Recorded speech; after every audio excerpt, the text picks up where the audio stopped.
She said that American soccer fans, most of them aren't smart. They don't know the game. They don't understand.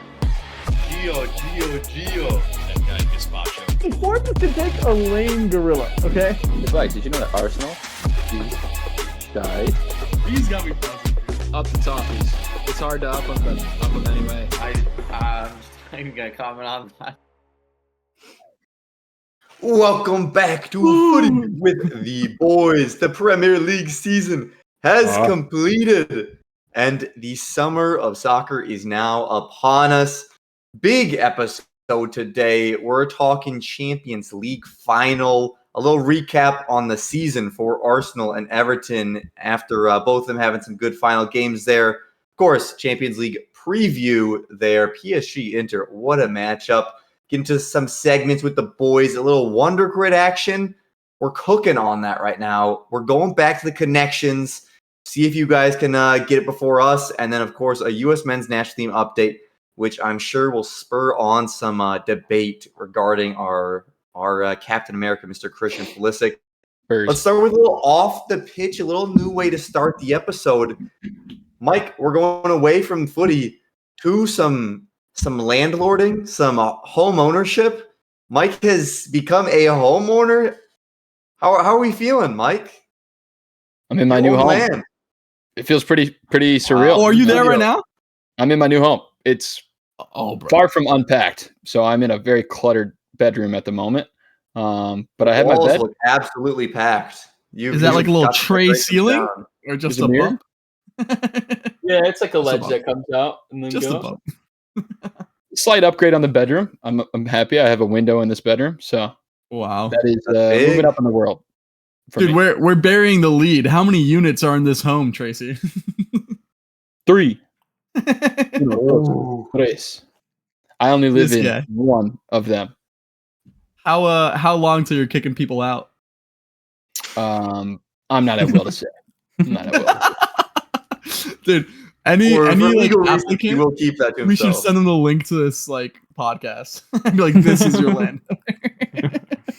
I am half of the landlord. So There's another landlord who's a lot more responsible than me, so we'll keep it at that.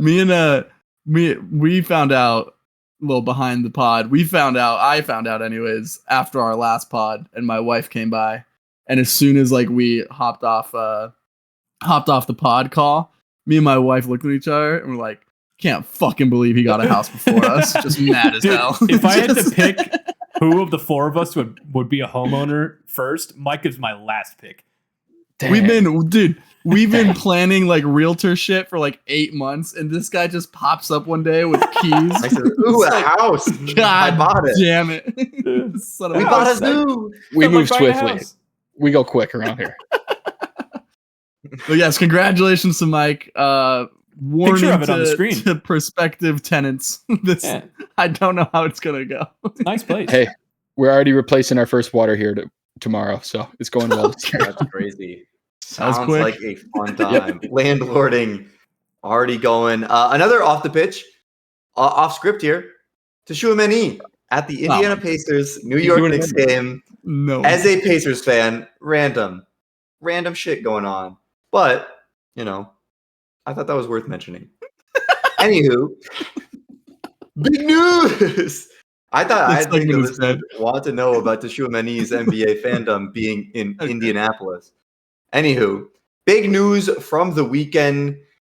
Champions League has been decided in the Premier League. Unfortunately, Nottingham Forest, after a hell of a season where a lot of people thought they'd be relegated, end up outside of everything. Aston Villa, I guess another off the pitch. Me and Mike went to a pub here in Chicago. Gigantic Aston Villa contingent, singing songs all the way throughout. They showed out. Lose to Manchester United. Oh, they were just absolutely gutted. I mean, we're talking full kit with cleats in the pub. It was a tough scene. It was a tough scene. They were just classy in defeat, but they were gutted. I mean, the mood shifted as soon as Martinez got sent off, which wild red card. I mean, guy with full kit Martinez with gloves in the pub. Dude, this guy, jersey, shorts, socks, boots. Man had boots on in the pub, looked absolutely defeated when that red card happened. And then you should have heard him when that disallowed goal came. VAR. That goal should have stood. It You definitely. think? I don't see a world We where might be biased because we were with them, but oh man. And then once Everton scored against Newcastle, they're like, "Oh, we need to draw. We're good. We're good." And boy, oh boy, did that Manchester United goal suck the fucking life out of the room. It was a tough, tough place to be. Waiting for just a goal and that crowd pop there, and just didn't happen. But congratulations to Newcastle squeaking their way in after losing to Everton. Chelsea makes their return, and Man City made no doubt there with no loss in their last 5 there. Found some pretty good form down the stretch there. Unfortunately, they were just shit for so much of the rest of the season. Joining those teams in the Champions League is Tottenham Hotspur, Nick. They have won the Europa League, get absolutely shit on by Brighton. They go up 1-0, and I thought maybe they figured it out after Europa League. They didn't. They lost 4-1 to Brighton. But what really matters and what their admin cares about is that they won the Europa League. They are in Champions League in 17th place. I mean, Nick, does it all piss you off that they have a European trophy and Arsenal's sitting there in second place?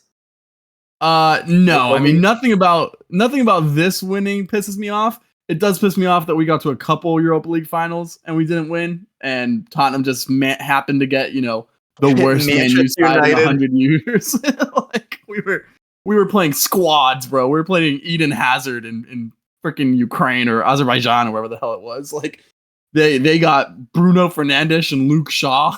Like, come on. In Bilbao. I mean, that was brutal. So I mean, yeah, there's a lot of people talking about like, oh, we should get rid of the Europa League winners going to the Champions League. How do we feel about that? No, you win the Europa League. It's one spot in the Champions League. You're a champion of the Europa League. You get one spot in the Champions League. Like, usually it's not the 17th place team. I will say, if English teams are this much of a level above everyone else, that's not what it is. No, that is the issue. They're struggling. They played one real team. They played you Karabag, bro. And you beat Glint, a 4th place team in Spain, and Tottenham beat the 3rd place team in Germany, and they beat Lyon. Yeah, but it's not like a gauntlet. Those were one-offs. England and the rest of the leagues, the top 5 leagues even in Europe, it's huge. The money is so big. It's showing that bottom feeder teams, not bottom feeder, but this season can win the Europa League. I mean, there needs to be some equity, some money. Say it with your chest, bottom feeder. That's fine. Hey, that's where they finished this year. I'll allow it. Yeah, I know. I'll gapped by Everton. You're a bottom feeder. That's the fact. Hey, I mean, I worry about the money in England and the amount of money coming in, that all these teams have so much investment, and we're seeing so much of these like financial fair play things coming in, all the spending, all the money that comes into this league. The teams that come up from the championship are struggling because it's such a big gap of money. You have Tottenham winning Europa League over teams. I don't know. This may be a jump, but it's maybe raising a hair of caution on it. I got a question. So when a team like Tottenham, or let's say Arsenal won the Europa League, right? And they're 2nd place in Prem, so they're already going. It goes to the next in the Prem. Drops down the next. Another one in the Prem. It's not 2nd in Europa League. It's next in the Prem. Yeah. Cool. Okay. Yeah. That was my question. Yeah, because Arsenal, that happened with Arsenal and Chelsea when we lost to Chelsea in the final, but we didn't get Champions League, even though we lost in the final. Okay. But yeah, listen, my take, I would send them to a qualifier. That's my take. Go beat up some small team, and then you can get into Champions League. Just how like 4th place usually has to. Yeah, but why send the champion of the Europa League to play off against some small team trying to make it? Let the small teams face off against each other. Don't send them a giant who's won Europa League, who maybe dropped down because they got 3rd place in there or whatever. Or I guess now with this weird setting, got 26th place in the Champions League group stage, and then yeah, I don't hate that take either. Good point. I think this year with Tottenham winning it, you think, okay, well, they were shit and Man U were shit. Every other year, you have a pretty decent team winning it. It's not my overall take is Tottenham's clearly doing amazing things. Stay on track. Keep going as you're going.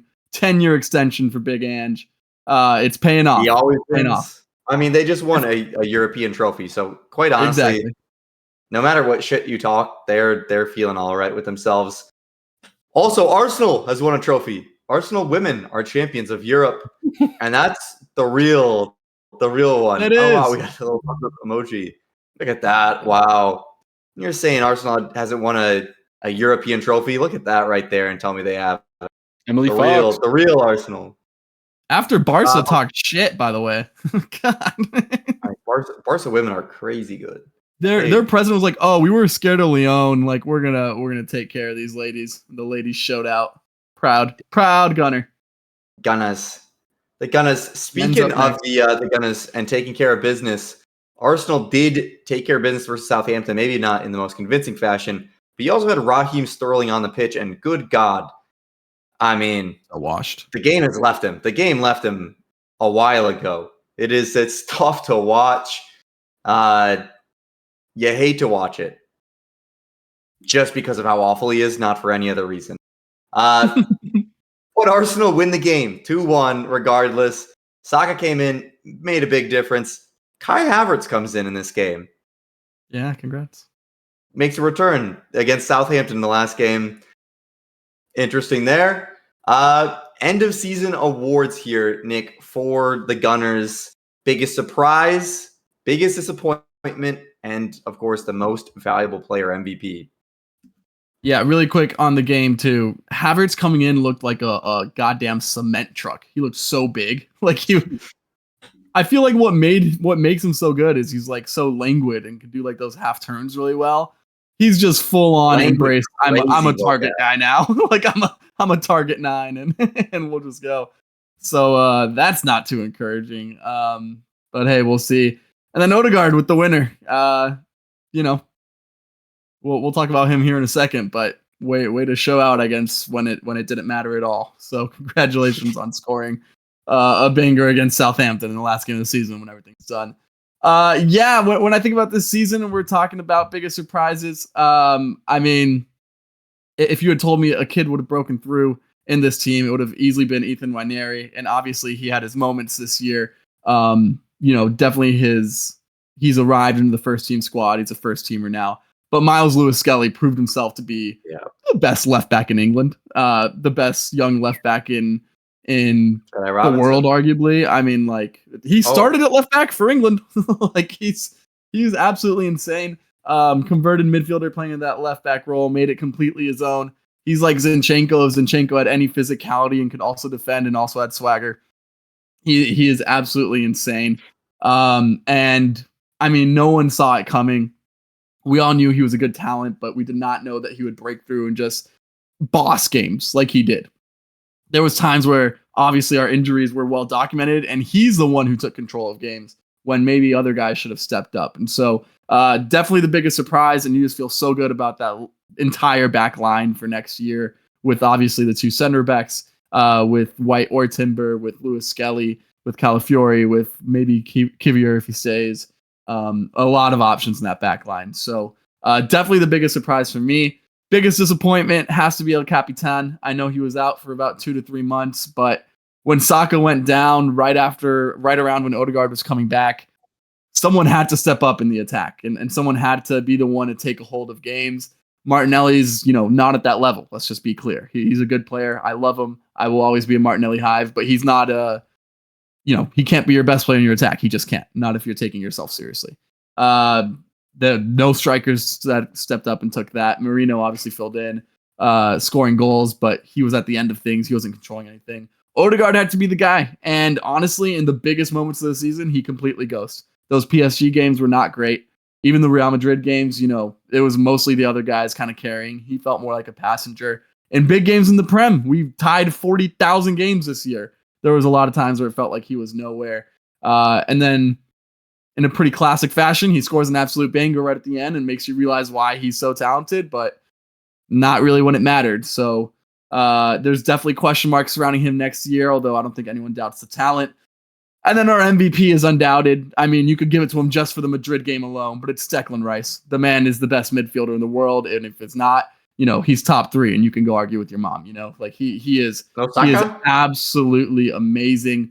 Saka with the injury is not going to be the MVP. Declan Rice was there the entire year, stepped up in big moments. And if we're talking about our biggest disappointment compared to our MVP, I'd be perfectly fine with shifting that armband over this summer. And this is Declan Rice's team. He's the emotional leader. He is, the most consistent player just because he never gets hurt. Saka doesn't either, but the 2 months, obviously. I'd be perfectly okay seeing him with the armband, and he's a hell of a player. Hell of a year. He established himself as not just a DM. He's a box-to-box. He can finish. He can put up numbers. He created top 5 most chances in Europe. Hell of a player. He was our best player this year and our MVP. Dex. I mean, those 2 free kicks against Real Madrid. You can win it, the MVP on that alone. Come on. I mean, you could win that alone. Yeah. What a season it was for Arsenal here. Certainly, if there was some different health factors included, I think the season could have been a little bit different for them. But let us know in the comments if you agree with Nick's biggest surprise, disappointment, and MVP being Declan Rice there. Mike, for Everton, we faced off against Newcastle. Newcastle needing a win or just more points trying to get into Champions League. And they couldn't get it done against Everton here. Everton had a good amount of chances and come out on top of this one, 1-0. A very good result to end the season with a team that was fighting for something and is a very talented side. Ended on a positive note for us. Negative note for Newcastle, but they really don't give a fuck because they're still in Champions League. And same question for you about the end of the season. Biggest surprise for Everton, biggest disappointment, and MVP. And we've had quite the season in terms of eventful ups and downs. Quite the season is right. I mean, started with Sean Dyche. Started the season really miserably. I mean, we dropped several games there where we should have seen 3 points. We should have seen a draw. And we collapsed at the end. You could look at Aston Villa, the Bournemouth game, those 2 in particular. The Bournemouth one was brutal. I mean, the Bournemouth one, we're up 2-0 until the 80-something minute. Then we concede 3 in 5-10 minutes and walk away with 0. 2 games in a row that we lost. Yes. After being 2-0. I think it went back. It might have been 3. I don't know. But, I mean, that was so just tough. An absolute feeling gutted. I mean, you're like, okay, I guess we're going to be back in a relegation race this season. That's what you're left feeling with. Dude's not performing. Not a whole lot of names brought in. The loans that we did, we weren't so sure about. And then Dyche was still at the wheel. Wasn't out on him immediately because what he had done for us the last couple of seasons. But it looked scary, and it didn't look like a successful season. That changed in January, obviously, when Moyes came back. The team changed right away. Found performances, found results quickly. Didn't drop points for, 8 weeks there, damn near 2 months. And people started finding form. Some big injuries, but people stepped up. Beto stepped up. And Ndiaye and McNeil were huge all season. Jack Harrison found some form when both of them got hurt. So the season turned around completely, finished at a pretty respectable positioning in the table. And we have a lot going for us going into next season. Highlights of the year, obviously getting that huge draw against Liverpool, the last one, and James Tarkowski scoring that goal in the stoppage time to get the draw. I mean, that was scenes. And to get up in a derby, to score a goal like that, to have it be an unsung hero like James Tarkowski, who is amazing, that was incredible. Truly the highlight of the season. Going into awards, I think my biggest surprise is probably Iliman Ndiaye, a player brought in on pretty low money for today's standards. I think 13 million might have been a hair more, but that's pennies. That's pocket change for the transfers that we see in the Premier League. He came in, didn't know much about him. He'd been playing in Ligue 1, and he was a revelation. I mean, you could see it in this Newcastle game. That's enough proof right there. He was giving everyone problems. Tonali couldn't touch him. Guimaraes couldn't touch him. Anybody in the back line. I mean, he plays stronger than he looks. He's fast. He's dynamic on the ball, and he scored goals. He got double-digit goals this season. First time an Everton player's done that in several seasons, and he did that coming off the left wing. Dude is magic. Incredible signing for us. Can't wait to see what he does next year. Was hurt too. Yeah, right. Missed this even dealing with injury. 2 months period right there, and was still our most dynamic attacking player. So get him a full season of health. We'll see what he can do. Continuing, my biggest disappointment. That's probably a tough one. It has to be Dom, and it's not entirely his fault he got hurt, but he just continues to disappoint. There's a player there. The fans know it, but we haven't seen striker position in general. You could say the striker position in general. Shots, I think not a single one on net. Yeah, I think that'd be harsh on Beto because he did have some form there, scored some huge goals for us in those late winter months, which was massive, filling a big role. He played all the minutes. There were no subs, so he had to play 90 minutes. So I'll give a Dom and then a Broha joint here. Broha on a loan, but never showed anything, and I was pretty excited about him when we got that loan transfer because he's a young guy. He's a big body. He kind of fits that mold, what we're looking for in a striker, and he just didn't show it. Also had some injury problems. But going back to the MVP, this is a tough one. There are a few deserving guys. Jordan Pickford is always deserving, but it's going to be James Tarkowski for me. That goal against Liverpool, massive. He is just a stone wall in the back line. Jared Branthwaite, sure, maybe more talented, a younger player, is definitely going to feature in the England squad. Tarkowski may never get that chance, but he definitely should. I mean, he is everything you want out of a center back. He's hard-nosed. He wins his tackles. He distributes the ball well, and he doesn't miss games. He got picked up an injury very late in the season, but was playing damn near every match, week in, week out, playing next to Michael Keane during the beginning of the season, which is a tough task for anybody because he mega shit. Played pretty well this weekend, but mega shit. I think it's got to be Tarks. I was beyond impressed what he did this season, what he did last season. A player brought in for no money at all. And I mean, look what he's done for us. We'd surely be in the championship without James Tarkowski. Yeah, I mean, he's a rock at the back. I think Pickford also has quite the shout because holy shit, the amount of saves he made in certain games to keep us in it. I mean, there were some players that really stepped up. The second Moyes came in, there were some players that definitely did their part there for Everton. Let us know in the comments if you have anybody else that you would nominate for biggest surprise, disappointment, or MVP of Everton. Perhaps the MVP is the manager. In fact, David Moyes coming in. Holy shit. He is a magic man, that Moyes. He came in and turned this team around. Speaking of turning teams around, I mean, PSG lost Neymar, Mbappe, and Messi in the span of 3 years. And only after they lose their star boy Mbappe, are they now in a Champions League final going up against Inter Milan. Inter Milan finding themselves in a Champions League final again, just 2 years removed from finding themselves up against a Manchester City squad that ended up winning the treble with the win over them. This would also be for a treble for PSG as they wrapped up the French Cup this last weekend as well. Mike, who do you got? PSG, Inter, what a matchup of just tactics and skill. I mean, PSG are an insanely fun team to watch. Inter always seem to get it done and counterattack beautifully. Who comes out on top in this one? Yeah, it's tough to call. Very different teams, very different tactics. Obviously, a lot of talent on both sides. My lock here is Inter 1-0. I think they get vindicated for that performance a couple years ago because they were the better team against Man City. I really think they were. Roger just pulled out a great goal. And Lukaku kind of threw, if you remember that one. Blocked a few of his teammates' shots. Played a hell of a game at goalkeeper up top. So I think Inter gets it done here. I think it's a 1-0. I think they get one in the first half, and then they lock up shop, just make it impossible for PSG to do anything.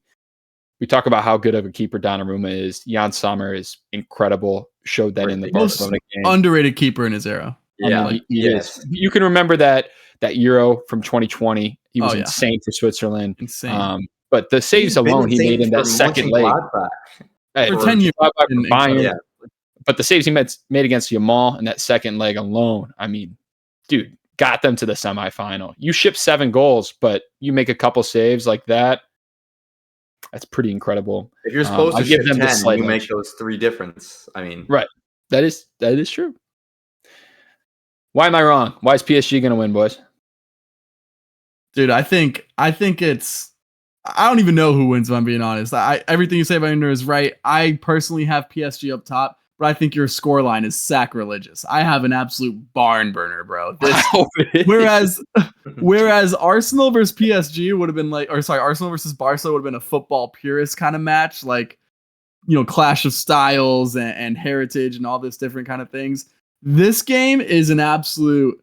I don't care who you are. You need to tune into this Champions League final because I think there's going to be goals galore. When you think about PSG, the absolute pace that they run at the back line with, this Georgian kid who I will never know his name, but he is amazing. Cavara is absolutely amazing, proving it on the biggest stages. Dembele has had a season to remember, obviously, an absolute stud. And then when you think about their midfield, it is very, very technical, but it's not very powerful. And if we know one thing about Inter is what Flags just said, their counters will run right through you. And so I think this is going to be an up and down game, attacking galore, big saves left and right, but big goals coming in too. I got PSG 3, Inter 2, and I think it's going to be a hell of a game. I am so excited for this Champions League final. Part of me, like 0.01%, is almost happy that I can just enjoy this game and not be losing hair for the past 3 weeks. So it's going to be a hell of a game, and I can't wait to watch. Yeah, I also have PSG in this one, and I think there'll be a little bit more goals, maybe not as much as Nick, but I mean, I can't see PSG not falling susceptible to some type of Inter counterattack or attack. I mean, Inter just get goals. They pick apart teams. They score so much. Exploit things so much against a PSG team that loves to attack, has outside backs that love to get up. Yeah, I mean, I'm not going to be surprised if they get caught out. It's the same thing that happened to Barca. Man, I would love to see a PSG Barca just because of the attacking young talent of these teams. But I mean, PSG with Kvaratskhelia, Dembele this season, just an insanely different player. Just so good. Barcola, you have Doué. I mean, just the sauce of that PSG team, I think, can get some goals past this Inter defense. And I think PSG brings it home here. In the year without Mbappe, PSG ends up getting it done. A beautiful lesson. Just for storylines, I would love it. The money can't just buy it. You have to develop these talents that they've been able to do here. They bought a fair amount of it. They bought their talents. Yeah, I mean, yeah, but other people develop them. And then at least it's not the $200 million man that drew them all the way there. That will be our Lock of the Week contest for this week. Mike, you've said you're going with a little bit more of a boring scoreline. And what have you gone with for your score here? Green bean last week for you, Flags. Wow. Green bean. Well done. Pick Man City. Couldn't be me. We're going to go Inter 1, PSG 0. All right, 1 Inter Milan, 0 PSG is what Mike is going with. They lost the Scudetto. They lost the semifinals. They're going to win the Champions League. If you're a betting man and Mike says Inter is going to win, do not bet on Inter. Made me. Nick, what have you gone with here? That Forest Chelsea prediction is so mean to Cody. You did not have to. You could have just stayed away from that game. That was brutal. I'm telling you, it's goals galore. PSG 3, Inter 2. And it could be the opposite way, honestly. It could be Inter 3, PSG 2, but there's going to be goals. Gonna be goals. I also have goals on both sides. I have PSG 2, Inter 1. PSG coming out on top with the 1 goal advantage there. Coming off a green bean on that Man City Fulham game. Unfortunately, You guys think it's full time, or are these going extra time in your legs? I got extra time, but no penalties. No pen. I'm gonna say full time. 90 min. 90 min for me. If it's 90 min, then someone scores a 99, bro. It's Serbi again. Oh my god. Serbi. All right, boys. We have our locks for the Champions League final in. Let's move on to the best segment with the boys. Where we test our ball knowledge. It is the Wonder Grid. Today's categories are Inter Milan, very fitting, Brazil, and MLS. And on the vertical axis, we have Real Madrid, Valencia, and Manchester City. We are going to go in order like we did last week, and we're going to go as quick as we can, just choosing ones that we know, try and make them as rare as possible, and see where we end up. Nick, Mike, would either of you like to step forward as tribute to go first here? Yeah, dude, I'll take Valencia, Brazil, the middle box, and we'll go Gabriel Paulista. Nice. Oh, the old EAU, center there back he is. from Arsenal. Wait, yeah, go. 31. 31. I thought it was a little mean, something. I'll go Manchester City, Brazil, Danilo. Okay, That one's pretty high. means You should have gone with the CDM, bro. How do I sell that? DANILO.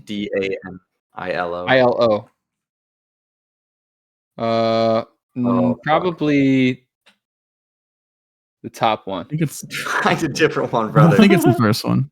I think he has a crazy name like He that. started in 2011. Yeah, that sounds Yeah, right. yeah. All right. I think that's him. He's got to be 3. low. Yeah. Okay. There's so many okay. Brazilian players who played there. I'll take a 3. All right.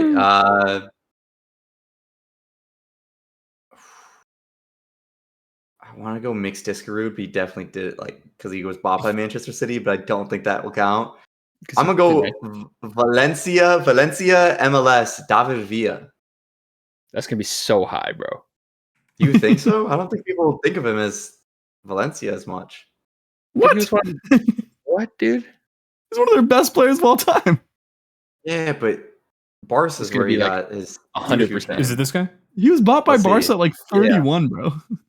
Yeah, but still, it's Barca. Send it. Select it. Oh, 58. Oh, fuck. Usually older players have lower amounts. Right. He's not that old. He retired 6 years ago? Yes. Do we do? You can call me off on this one because I actually don't remember. But Chicharito played for Real Madrid, right, for a little bit. Yeah. Yeah, he did. Yeah. So top right, Real Madrid, MLS. Chicharito. Javier Hernandez. Also go with Kaká. The little P. Also go with Javier Hernandez. 10 to 23. Oh, shit. Yeah. That's got to be. He's still playing, isn't he? 6. No, No. he's retired. I thought he was in Liga MX. I think he's retired. Maybe. Real Madrid, Brazil. Should we go Endrique? Do Endrick. ENDR. That's crazy. What? Nope. Yeah, that's him, bro. Oh. 2024 to 2025? Really? He's Yeah, like 17. 18 years old or Okay. 17. 4. Let's go. Crazy. Wow. Look at that little boy. Pause. Is he the star boy on Brazil?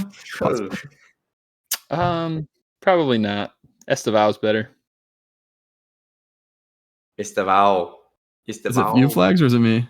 Yeah, it's me. Manchester City, MLS. Nice. Give me Frank Lampard. Frankie. Ooh, I like that. Give me Manchester City legend Frank Lampard. 50. What? What? Bro, you picked Flags is You're- dragging yeah, us you're down, the dude. biggest name ever played in the MLS. Both You're played on derailing. NYCFC. I thought people wouldn't. Yeah, Bro, I don't know. NYCFC was Inter Miami before Inter Miami. Yeah, true. I suppose. Yeah, I mean, gee. True. All right. This guy looks like a fat I man. didn't know people paid attention. Valencia, Inter. Let's go. I don't know how to spell it. Kondogbia, the CDM. Oh yeah. Oh shit. It's KON. I think it's KON. Just do KOND and see. DOU. Yeah, Jeffrey There he is. Kondogbia. Look, yeah. Jeffrey Kondogbia. I think this might be a pretty common answer, but It's okay. 18? Just fucking around. 18's okay. Manchester City, Inter Milan. Super Mario Balotelli. so that's gonna be the number one answer. Balotelli. B-A-L-L. B-A-L-O. Yep, there he is. That's definitely the number one answer. 18. Oh, Not All bad. right. All right. A bunch to choose from up here. Inter Milan, Real Madrid. oh no. Mateo Kovacic. Achraf Hakimi. Nicolas Anelka. Whoa. We're old players. There's a defender back in the day, wasn't there? Did Cafu? Like not back in the day, back in the day. But Dumbass. Which one are you talking about? Cannavaro? did Julio Cesar ever play for Real Madrid? No. Didn't he? No, I don't think so. No. He definitely played for Inter. Yeah. I think he played for Valencia. Yeah, you're right. Oh, that should have been Valencia Inter, damn it. Who's an old? Did Cannavaro play for both? He played for like Parma and Juve, I think. Yeah. I don't think he played for Inter. I don't think he played for. I can't think of him playing for Inter. Go Hakimi. Hakimi. Yeah, fuck it, Champions why League? not? Hakimi. Hakimi. Champions League. Get over 50% for each of mine. Run it. 196. 196. How the fuck did we struggle to beat 200 for so damn long? Yeah, we were buns, bro. Because you guys would try to go for like a 0.3% and miss. Yeah, that's true. All right, well, you know what? Under 200 there. Little, honestly, a pretty easy grid there. Valencia was maybe the only hard category, I would say. Nah, Let's get into connections. Nick will read out 9 trivia questions. The 10th and final question will be for us to figure out what the connection is between all the questions he's asking. Play along here. Try and see if you can figure out the connection before me and Mike do. Won't be that hard. We're not that smart. Nick, why don't you get us started with the first question? Yeah, so last week we did cartoon characters. I think this one you'll be able to get it. Let's see. It's a fun one though. All right. Palmer, you are not allowed to guess the final thing. Oh, okay. Okay. Unless they're completely struggling, but I think they'll get it. Okay. Question number 1. Remember, I will not tell you if it is correct or not before we move on. Liverpool officially lifted the Premier League title this weekend, and during their celebration, someone placed this on Mo Salah's head. Crown. Sounds good. All right. Question 2. All Premier League teams wear this red symbol on their jersey in the lead up to Remembrance Day on November 11th when they remember the lives lost in World War. Poppy? Yeah, I'll give it's flower. But yeah. Oh. You went Too more much specific ball than I much thought. ball Yeah. knowledge. Too much You ball said, well, knowledge. fuck, I didn't know you knew the flower. Shit. I didn't know it was a poppy. This is the if you put a poppy in front of my face right now, there's no way I tell you it's a poppy. That's a flower, brother. Now you know.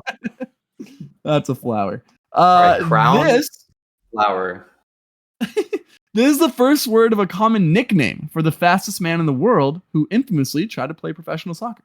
Bolt. Usain? This is the first word of a common nickname. Oh. Common nickname. Fat. Did you say fat? Common Oh. nickname. It's the nickname is duh. 2 words. This is the first word. The Flash. Black Flash? Lightning? Is he Black Lightning? People say that? We'll see. Continue. All right. Number 4. Footballers have long been known for iconic tattoos, whether it be Ibra's lion or Cahill Samoan symbols. This is a common word used instead of tattoo. Ink. Tat. Okay. This is the first word of a common phrase used to describe a young player with enormous ability. Prodigy. Phenom. Prodigy. Say the question again. This is the first word of a common phrase used to describe a young player with phenomenal ability. Young. Wonder Kid. With enormous ability, sorry. Wonder Kid. Wonder Kid. Star Boy. Golden Boy. Okay. We keep going. Okay. Griezmann infamously did this dance in 2018 World Cup after scoring in Argentina. This is the first word of that dance. What Hotline. about that? Did he do the L dance? Or was that in the Take the L. Take. Okay. After a massive performance, a goalkeeper might be called this 2-word phrase. This is the first word of that phrase. stone wall? Brick wall. Brick wall. Standing on his head. Okay. In football, a seriously injured player will be carried off the field in a stretcher. Whereas in American football, they might get carried off on this. Golf cart. Cart. Cart, yeah. Okay. And this is the first name of this infamous Italian striker who played for 2 different Premier League giants and was known for his antics just as much as he was known for his goal scoring. Balotelli. Mario. All Say it right. again. What do these 9 things have in common? Say that question again? 9? Yeah. This is the first name of this infamous Italian striker who played for 2 different Premier League giants and was known for his antics just as much as he was known for his goals. Liverpool and Man City. Okay. So Mario, flower, crown. Are we talking like a Mario? Sorry, you cut out what? Like a Mario video game? Mario. Crown? We Mario are Kart. talking about the Mario Kart. Super Mario universe. I will run through the answers for you. Well done. Bang! First Well done, try. Flags. Liverpool Bang! put a crown on Mo Salah's head this weekend. All Premier League wears a flower, just like the flower they have. The first word of a common nickname, Lightning Bolt. Usain Bolt, they call him Lightning Bolt. Lightning. Footballers have long been known for iconic tattoos. Ink. This is the first word of a common phrase. Star Boy, star. Griezmann did this dance, the L dance, L, Luigi. After a massive performance, you might call a goalkeeper a brick wall. What else? Football, yep, on the cart. And then, of course, Mario. Correctly guessed. Wow. Super Mario Well World. done, Well done, Flags. boys. Well done, Flags. Big time. I mean, Mario Balotelli really helped with that Yeah, one. I don't yeah, know yeah, if we yeah. get that That's without why it, but yeah. Well, let us know in the comments if you got that before the Mario, or if you were helped out by Balotelli being there at the end to get you that final stretch. But what a snipe there from myself, boys. It's about time we head into the U.S. men's national team corner.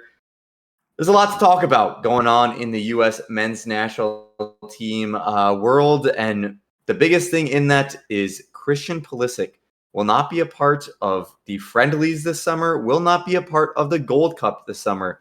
He joins a list of other players, including Yunus Musa, who's missing for personal reasons, Jedi Robinson, Ricardo Pepi through injury, Josh Sargent. I mean, there's a list. Josh Sargent is due to footballing ability, not anything else. So an interesting statement there by Pochettino. That's such a Pochettino fucking also shot. went on to say in his press conference that the people that come into camp and think it's just meeting up with their friends, the family in the U.S., and want to just go play golf and relax shouldn't be there. Christian Pulisic is infamously known for his golfing and his relaxing. Is it potentially a shot at Christian Pulisic? There was a report that came out that he is taking like pain management shots in his hip to keep playing. If that were the case, I'm confused as to why he played in a rubber match, a match that meant absolutely nothing to AC Milan this weekend. It was his 100th cap for AC Milan. But Nick, do you see an issue? Do you see maybe a mentality that's missing for U.S. players that Christian Pulisic isn't saying, fuck it, I'm playing 50 games, give me the summer games, let me play for my nation? Or are you okay with him taking the summer off here? Not only do I see a mentality issue for U.S. men's national team's player, I see a mentality issue for the supposed captain and leader of this squad that is playing in a calendar year, is going to play in 12 months in a World Cup. For him to skip out on a tournament that, yes, is not the strongest, and if this Gold Cup was 3 years before the World Cup, I'd have less of an issue with it. But in the lead up, when you just got a new manager who's now in his, third window with an actual squad, I think that is absolutely insane for him to be taking this summer off. It is football, brother. It is soccer. This is your job. You can play soccer. And if you're not feeling well, you should still be there with the team, even if you're like coming off the bench. I think it is a complete bullshit coward move by Pulisic. And honestly, I lost respect for him or whoever is in his camp. And either way, if people in his camp are making decisions for him when it comes to U.S. men's national team, I lose respect for him as well. So it is huge. I don't think that Poch was specifically taking shots at Pulisic. And if he is, that's also a stupid move. Why are you alienating your best player with a year left going into the World Cup? So to make that public, if he was talking about Pulisic, I think is stupid. He could have admonished him in private.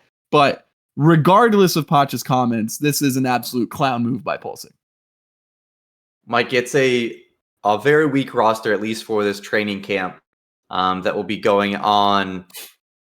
A lot of players missing, but the players that are there, Florian Balogun just got back from a pretty major injury. Who are the other players that are just back from injury? I mean, Tyler Adams obviously has had issues with his fitness throughout. Johnny Cardoso has played 50 games as well. Malik Tillman, relatively recently back from injury. And of course, Serginho Dest also had the huge injury that kept him out this entire season. If it were about health solely and saying we're worried about the long-term health, want to make sure everybody's put on a little pedestal before the World Cup, why not then? And if Pulisic is truly this hurt that he cannot play this summer, would it not just be smarter for them to come out and say, hey, this is how hurt he is? He truly just can't play? Or is there justification for this? And you're saying, you know what, protect the asset. I see a bit of a double standard here with the injury thing, with the players that you mentioned. The way I guess Poch could justify it is he hasn't had any of those guys in camp. Balogun and Dest primarily wants to see them before crunch time World Cup comes around. So I get that, especially if those are going to be key components of the squad. He wants to have a chance to work with them sooner than later. So that makes sense. But then going back to the injury, I mean, Dest hasn't played much except for the last month, and Balogun's been in and out of the injury room. Fucking Tyler Adams has played a whole damn season for the first time in years after being on the sidelines long term. So that doesn't give me like any credibility towards what Pulisic or other guys are dealing with. I think it is a mentality issue. I think you guys had it right. It would definitely be helpful if someone addressed it just clearly. What the hell is going on? It's never great when there's speculation going on. If it's a coaching decision, so be it. I mean, that would at least give us something to go with. If it's Pulisic and his camp's decision, okay, well, then what the fuck, Pulisic? And that's bullshit. 100% bullshit because he said time and time again how dedicated he is. He wants to be the captain. He wants to be the main guy. Then, well, you have to show it. And that starts here in the Gold Cup and these friends. You have to show up at the minimum. You can't show up. Show it if you don't show up. And I mean, he had a high workload this season. But he's playing winger. He's playing in Italy. Where there's Tyler Adams just playing. He's not going to have European football CDM in the Premier League, covering more miles than anybody in a game, and he's showing up hungry to play. Johnny Cardoso is going to play in a fucking Conference League final here. He'll be ready to play. Other guys who played just as many games this season, maybe even played in Europe longer, are going to show up ready to play. that kind of excuse doesn't fly. No, I think it either needs to be that they come out and they say Christian is truly dealing with something that is major. He's been playing through it, and it's going to become really bad if he keeps playing. Have a full explanation, not just say, "Oh, he's just a little tired after playing so many games." That's right. That's not the case. Why is he playing in that AC Milan game? Like you said, why? How is he? Why is he? If he's actually injured, AC Milan wouldn't risk a valuable player for a throwaway game while in contract negotiation. Right. They're not going to throw him into something that, oh, he's injured or he's barely able to get through. He's playing the full games. He's doing just fine. He's starting every single one. I think it Nick, tell me if I'm going too far and I'm just getting a little biased against what we've seen in the past with the U.S. men's national team. But I think it's just a factor more of the overall issue with U.S. soccer is that we think that there has been anything that these players have fucking done on the national stage when they have done jack shit. You have won a Nations League against CONCACAF when it's a semifinal and then a final, and you won that 3 times and then lost it with Pochettino. You have won tournament before the World Cup at home, and you're not going to get any type of chemistry with a lot of these starters. So many players, including Pulisic, are out. Some of them more understandable than others have actual long-term injuries. But how is this team going to expect to ever get any shit accomplished if they take everything as we don't really need to play this. It's not that important. Every game should be fucking important if it's the national team because you're gaining chemistry, you're gaining playing time, and you should want to play for your fucking country. And it's obvious that a lot of these players really don't give a fuck about it. They're more focused on the club. And that's the difference with all these teams that do so well internationally is they'll die for their fucking country. That's what they're more concerned about. Doesn't feel like that from just about anyone on this team other than maybe Tyler Adams. Yeah, maybe. Yeah, and at this point, what can we really say about, dudes, we call him a dog every single day on this pod whenever we talk about him, but it hasn't been the same. We can't argue that. Listen, the number one thing that all three of us have had huge complaints about the USMNT is their absolute bullshit false sense of entitlement that this generation has had. That they, are the cream of the crop, that they belong in the biggest stages and that they'll be able to show up just like that. And without really ever showing any of the want to, the Clinton Dempsey-led teams that we fell in love with growing up watching this team. And so, and now to know that criticism is out there, to probably feel it internalize at least a little bit, and then to have your leader opt out is just crazy with this bullshit NBA, load management crap. It's really symbolic of what this US men's national team, what is the issue with the entire federation? It's not the team. It's not the media. It's all of it. It's all of it together. And to see it from your leader, from arguably one of the most talented players that have ever played for a US jersey, it's just really, really tough to see. No other way to say it. I honestly do not care if he would have sat out every single match other than show up. The knockouts or semifinal and final or just the final or anything like that. Be in the camp, be around the team, and be training with them. You don't need to. I'm not saying you need to risk Pulisic against the worst team in your group stage in the Gold Cup, but he should be there. He should be an option. He should be dying to be playing.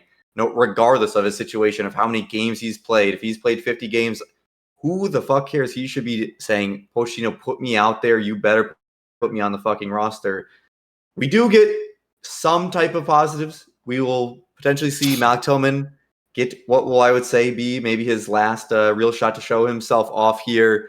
Diego Luna, Johnny Cardoso, some new players, Damian Downs coming in, Sebastian Berhalter, obviously Sergio Dest coming back, and Alexander Freeman, the right back from Orlando City that's getting a lot of attention right now overseas. Mike, who are you most excited to see? Obviously, there's a lot of absences. What that does, I guess, is give some opportunity for other players to show off and show that they deserve a spot over the players that are now missing. Who do you think shows out here? There's no one super exciting for me. I think Diego Luna being back in there is a good thing.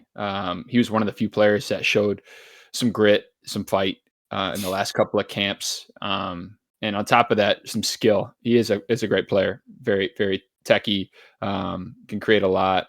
I think him and Malik Tillman, those two players that you said. Tillman, because he hasn't done anything yet for us. And he should. He has all the skill. We see it in Europe all the time. Won it with PSV, scored some huge goals. If we could translate that to the national team, it'd be huge. That is a position that no one has locked down. No one's even come close to locking down. If we could get someone who's a confident starter there before the World Cup comes around, that'd be massive. Yeah. Nick, what position are you looking at the most here for this camp? Yeah, listen, I don't know. I didn't love the camp initially, if I'm being honest. I think there was like Caleb Wiley being left out, I thought was absolutely asinine. I don't know what we're doing. I thought there were a couple of other omissions as well outside. Tessman should have been there. Is he hurt? He was sent back from his loan to be rehabbed. I'm not sure what his status is, but he hasn't played in a while. Well, I could be wrong there.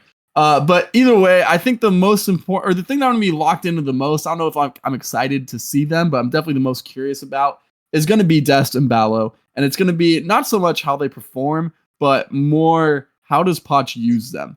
How is he going to like mold his system? How are they going to fit into his system? How is kind of the marriage going to work with two players that you figure, I mean, are going to play a pretty important role in each of their positions in the World Cup? Ballo, I would assume, gets at least 1 or 2 starts in the group stage. And Dest, if he's healthy, should be the guy at right back. So excited to see, not excited. I think excited is the wrong word. I don't feel any sort of excitement with this camp right now, or this team at all. But definitely curious to see how it works. And Poch as well. Poch has also gotten some criticism for being a little lax, for being not passionate enough. So I don't think that's going to change. I'm a little curious to see how he's going to handle it, and if the media turns on him too. How are you feeling about Poch kind of going under fire there, Flags? I mean, I think it's at a certain point, if you have a price tag of $7 million a year, you kind of have to back it up. And so far, he has not been backing it up. Hasn't really switched around that much. Hasn't gotten the results that we needed.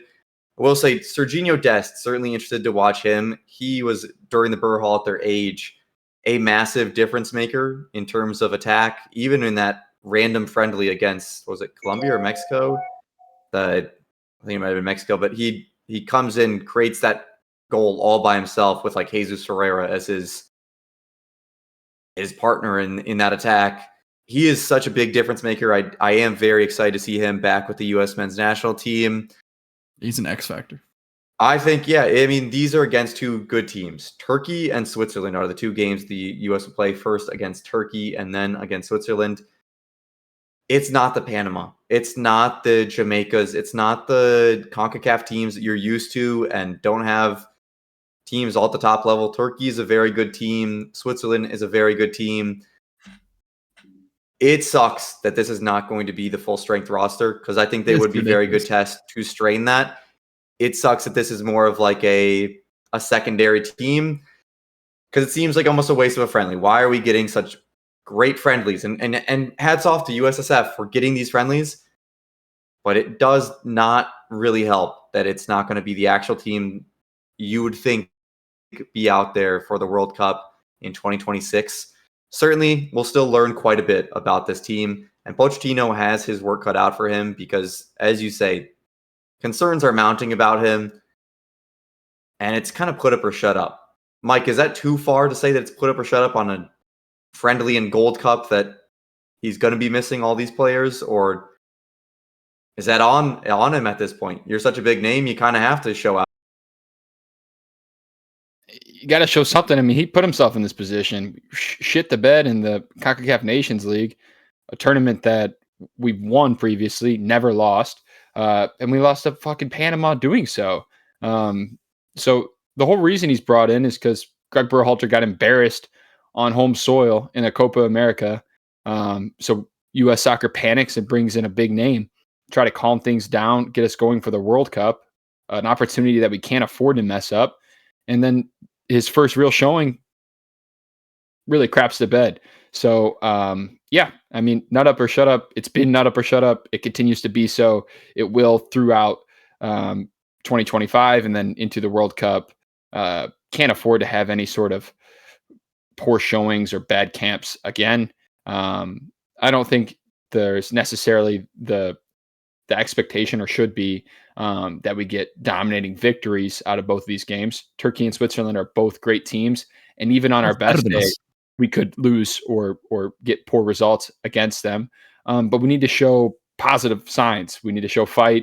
We need to show that our rosters are locked in, that Poch has ideas, that he wants to try, is able to implement, and that he's not just bringing players into camp willy-nilly for no reason at all, that he has serious ideas of what he wants to use for them. And then the bigger thing will be the Gold Cup. Need to have a deep run and probably get to the final in that tournament to have any sort of confidence coming out of this summer. Mexico's team, from a first look, is stronger than ours, but still no excuse to have a bad showing.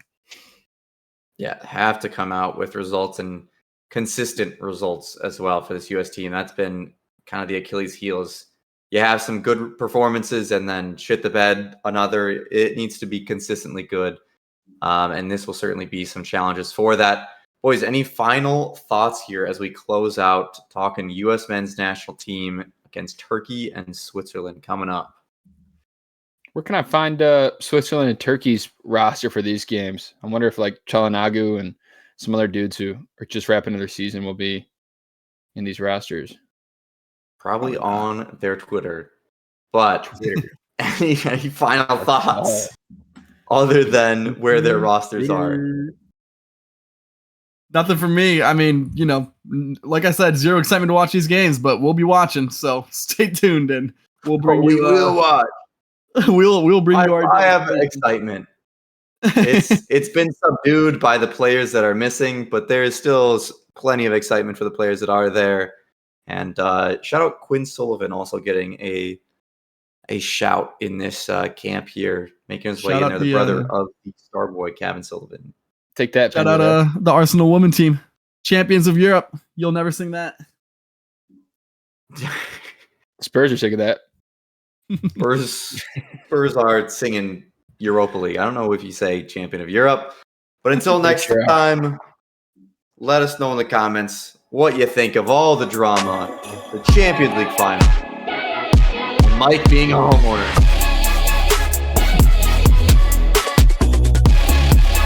That lease application is gonna be like half a page long. Do you burn?